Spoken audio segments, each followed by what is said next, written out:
சட்டவிரோதமாக மலேசியாவுக்கு கடத்தும் பொருட்களுக்கு ஆதரவாக செயல்படும் அதிகாரிகளை உடனடியாக பணி நீக்கம் செய்ய வேண்டும் என்று தேசிய காவல் படையின் எல்லை கட்டுப்பாடு பாதுகாப்பு பிரிவான AKPS இன் இயக்குனர் டதஸ்ரீ முகமது சுகாயிலி முகமது ஜைன் தெரிவித்துள்ளார்.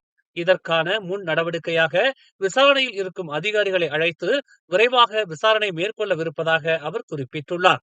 சட்டவிரோதமாக மலேசிய எல்லைக்குள் ஊடுருவும் கடத்தல்காரர்களுக்கு மறைமுகமாக ஆதரவளித்து வரும் ஒரு சில காவல் அதிகாரிகளை தாம் அடையாளம் கண்டிருப்பதாக டத்துஸ்ரீ முகமது சுகாயிலி முகமது ஜெயின் தெரிவித்தார்.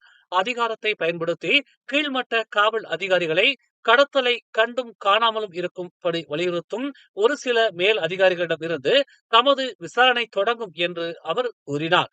இனி தேசிய எல்லை பகுதிகளில் கண்டெடுக்கப்படும் கடத்தல் பொருட்கள் மீது தீவிர விசாரணை மேற்கொள்ளப்பட வேண்டும் என்றும் எல்லை கட்டுப்பாடு பாதுகாப்பு பிரிவின் கீழ் இயக்கும் துறைகளை இணைத்து வழிநடத்தப்படவிருப்பதாகவும் டத்துஸ்ரீ முகமது சுகாயிலி முகமது ஜைன் கூறினார். மேலும் செய்திகளை தெரிந்து கொள்ள தமிழ் மலர் நாளிதழை பாருங்கள். உடனுக்குடன் செய்திகளை தெரிந்து கொள்ள தமிழ் மலர் இணையதளம், தமிழ் மலர் செயலி மற்றும் மலர் டிவி யூடியூப் சேனலை வலம் வாருங்கள். எங்களோடு இணைந்திருக்க மலர் டிவியை பதிவு செய்து கொள்ளுங்கள். உறவுகள் மகிழ்ந்திட விருப்பம் மற்றும் பகிர்வு சேவையை சொடுக்கிடுங்கள்.